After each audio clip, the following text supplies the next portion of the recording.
वामन भगवान का बहुत इंतजार है, इसीलिए मैं कथा को बहुत छोटे रूप में बोल रही हूँ। अब महाराज यहाँ पर सुखदेव जी महाराज कहते हैं कि राजा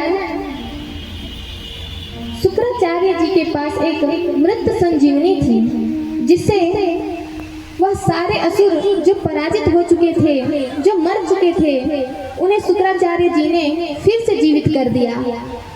और जैसे ही जीवित किए, जिंदा कर दिए, तभी शुक्राचार्य जी एक दिन राजा बलि अपने साथ में यज्ञ करवा रहे थे और राजा बलि यज्ञ कर रहे थे। तभी शुक्राचार्य जी कहने लगे कि राजा देखो, तुम ब्राह्मणों को प्रसन्न करो, और जैसे ही तुम ब्राह्मणों को प्रसन्न करोगे तो उनके आशीर्वाद से तुम कुछ भी कर सकते हो। तभी राजा बलि ने क्या किया, सभी ब्राह्मणों को बुलाया और खूब भोजन करवाए और खूब मोटी दक्षिणा दी, जिससे सभी ब्राह्मण प्रसन्न होकर के राजा बलि के लिए एक रथ का निर्माण किए। और उस रथ में राजा बलि से कहने लगे ब्राह्मण कि राजा, तुम जब भी उस रथ पर बैठकर युद्ध करोगे, तुम कभी भी पराजित नहीं हो सकते। इस प्रकार आशीर्वाद देकर जितने भी ब्राह्मण थे वह तो चले गए। अब जैसे ही युद्ध प्रारंभ हुआ तो देवता हारने लगे और राक्षस जो दैत्य थे वह जीतने लगे। तभी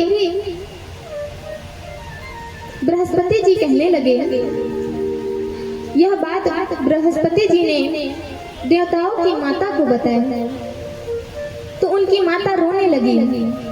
और जैसे ही वह रोने लगी तो बृहस्पति जी कहने लगे कि बेटी, तुम चिंता मत करो, तुम प्रयत्न करो अपने पुत्रों के लिए। तभी फाल्गुन के शुक्ल पक्ष की प्रतिप्रदा से द्वादशी प्रयन दुख का आहार करते हुए माता अदिति ने प्रयोव्रत किया। और जैसे ही प्रयोव्रत संपूर्ण हुई तो भगवान प्रकट हो गए और बोले, बताओ पुत्री, तुमको क्या वरदान चाहिए। तभी माता अदिति कहने लगी कि महाराज, मेरे पुत्र भटक रहे हैं, मैं क्या करूं? वो इधर उधर भटक रहे हैं, मैं क्या करूं? तभी भगवान ने कहा कि तुम चिंता मत करो, मैं स्वयं आपका पुत्र बन करके आऊंगा। और तुरंत वामन भगवान प्रकट हो गए। बोल वामन भगवान की जय हो, जय जय श्री राधे। अब देखिए महाराज, जैसे बालक का जन्म होता है तो हम सब उसके घर जाते हैं और कुछ न कुछ प्रदान करते हैं। अब भगवान के रिश्तेदार कौन हैं? संत। देवता के रिश्तेदार कौन हैं? संत लोग हैं। तो संत लोग आए और वामन भगवान को कुछ न कुछ भेंट के स्वरूप में दे रहे हैं। कोई उन्हें मेघला प्रदान कर रहे हैं, तो कोई उन्हें छाता दे रहे हैं, तो कोई उन्हें कमंडल दे रहे हैं।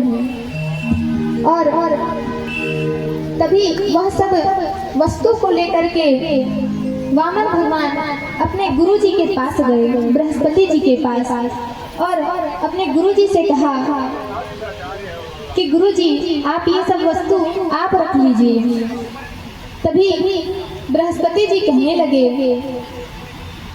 कि पुत्र मुझे ये सब नहीं चाहिए, मुझे इस त्रिलोक की संपदा चाहिए और ये सब तुम्हें केवल राजा बलि ही दे सकते हैं। तभी वामन भगवान राजा बलि के द्वार पर गए और जोर जोर से आवाज मार रहे हैं और कह रहे हैं, भवती भिक्षाम देहि, भवती भिक्षाम देहि। तभी और उसी समय राजा बलि यज्ञ में बैठे थे। अब श्री ठाकुर जी ने वामन देव का वेश बना लिया है और भक्त क्या कहते हैं, हो वामन का वेश बनाया, बलि राजा उछलने आया। हरि वामन का वेश बनाया, बलि राजा उछलने आया। हरि वामन का वेश बनाया, बलि राजा उछले। हरि वामन का वेश बनाया, बलि राजा।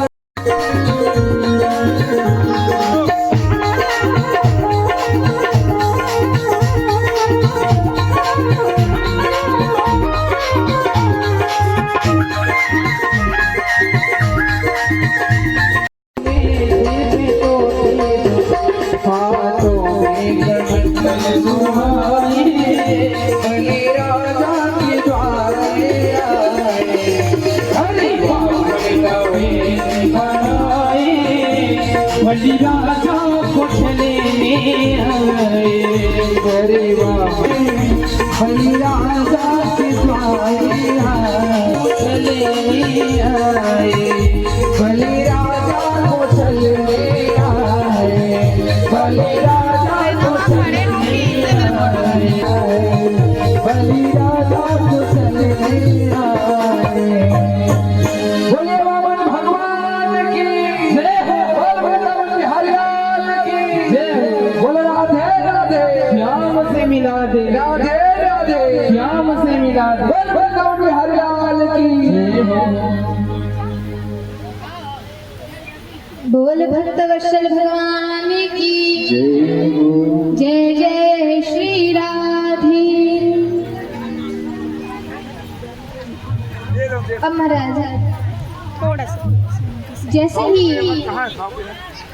राजा बलि ने आवाज सुना कि अरे द्वार पर कोई ब्राह्मण आए हैं, कि तभी वह यज्ञ से उठने लगे और जाने लगे। तभी कहने लगे शुक्राचार्य जी, कह रहे राजा ऐसे यज्ञ के बीच में उठकर जाना सही नहीं है। तभी शुक्राचार्य कि गुरुजी, यदि द्वार पर कोई ब्राह्मण आए हैं और यदि वो 2 से 3 बार आवाज लगाते हैं तो जरूर जाना चाहिए। ऐसे किसी भी ब्राह्मण को अपमान नहीं करना चाहिए। तभी राजा बलि चले गए और जैसे ही राजा बलि गए तो शुक्राचार्य जी को ठीक नहीं लगा। तभी उन्होंने देखा कि ये तो कोई ब्राह्मण नहीं है, ये तो छलिया है, ये छलने आया है, ये तो कृष्ण को छलने आया है। तभी जैसे ही राजा बलि द्वार पर पहुंचे तो वह वामन भगवान से कहने लगे कि महाराज बताइए आपको क्या चाहिए। तभी वामन भगवान कहने लगे कि महाराज मुझे तो 3 पग भूमि चाहिए और कुछ नहीं चाहिए। तभी उसी समय पर राजा बलि कहने लगे 3 पग भूमि, 3 पग भूमि का आप क्या करेंगे? यदि 3 पग से ज्यादा मैं आपको दे देता हूँ, मेरे पास धन की कमी नहीं है। मेरे पास किसी भी चीज की कमी नहीं है। तभी वामन भगवान कहने लगे कि नहीं, ऐसे नहीं, पहले आप संकल्प कीजिए। और जैसे ही संकल्प करने वाले थे तभी शुक्राचार्य जी वहां पहुंच गए और कहने लगे कि राजा बलि, ये कोई ब्राह्मण नहीं है, ये तो छलिया है, ये तुमको छलने आए हैं। तभी राजा बलि और प्रसन्न हो गए, कहने लगे कि मैं जिसकी उपासना करता हूँ वही मेरे द्वार पर आए हैं। तभी संकल्प करने लगे और उसी समय शुक्राचार्य जी कमंडल के अंदर चले गए और जो कमंडल में छेद होता है उसके बीच में बैठ गए। और यह बात तो वामन भगवान को मालूम था। अब जैसे ही उनको मालूम हुआ कमंडल के बीच में बैठ गए हैं, तभी उन्होंने एक सीख ली और उस सीख से उस छेद को मारने लगे, जिससे शुक्राचार्य जी के एक आंख फूट गई, वह अंधे हो गए। और जैसे ही आवाज आई और बाहर निकल गए तो भगवान ने देखा कि शुक्राचार्य जी के एक नेत्र नहीं थे और वहां से शुक्राचार्य जी चले गए। इस प्रकार वामन भगवान ने संकल्प कराया। अब राजा बलि कहने लगे कि प्रभु, मैं आपको 3 पग भूमि दे तो दूंगा, लेकिन आप एक काम करिए, मेरे पास बड़े बड़े राक्षस हैं, वो अपने पैरों से नाप देंगे, इससे आपको 3 पग भी बहुत बड़ा मिलेगा। वामन भगवान कहने लगे नहीं नहीं, मैं तो अपने पैरों से नापूंगा। और वामन भगवान के छोटे छोटे पैर थे। तभी राजा बलि कहने लगे, प्रभु आपको लेते हुए तो शर्म नहीं आएगी, लेकिन मुझे 3 पग भूमि देते हुए बहुत शर्म आएगी। और आप 3 पग भूमि का करेंगे ही क्या? तभी वामन भगवान कहने लगे कि मैंने तो सुना था कि राजा बलि देते वक्त कभी पूछते नहीं हैं कि उसका क्या करोगे, लेकिन मैंने शायद गलत सुना था। राजा बलि कहने लगे ऐसा नहीं है प्रभु। अच्छा ठीक है, आप खुद ही नाप लीजिए।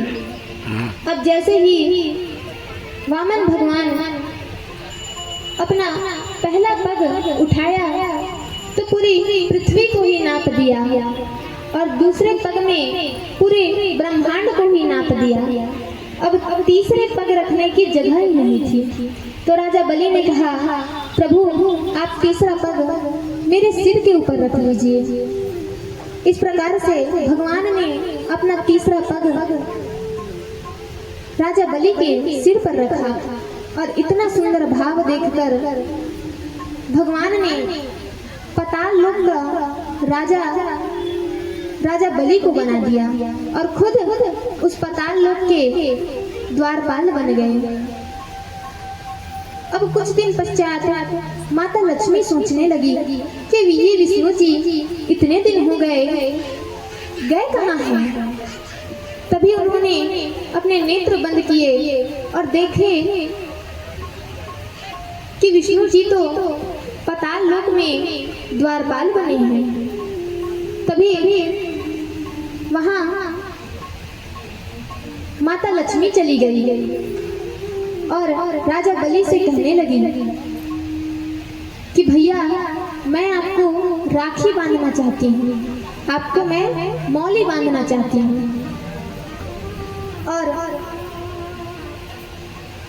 लक्ष्मी मैया राजा बलि को मौली बांध दी, राखी बांध दी। और यहीं से ही हम जो राखी का त्योहार मनाते हैं भाई बहन का, वो यहीं से शुरू हुआ था, यहीं से प्रारंभ हुआ था। और तभी लक्ष्मी मैया कहने लगी कि भैया आज से आप मेरे भाई हो और मैं आपकी बहन, तो आप अपनी बहन को कुछ दक्षिणा नहीं दोगे? तभी राजा बलि कहने लगे कि बहन बताओ तुमको क्या चाहिए। लक्ष्मी मैया कहने लगी मुझे तो आप मेरे पति लौटा दीजिए।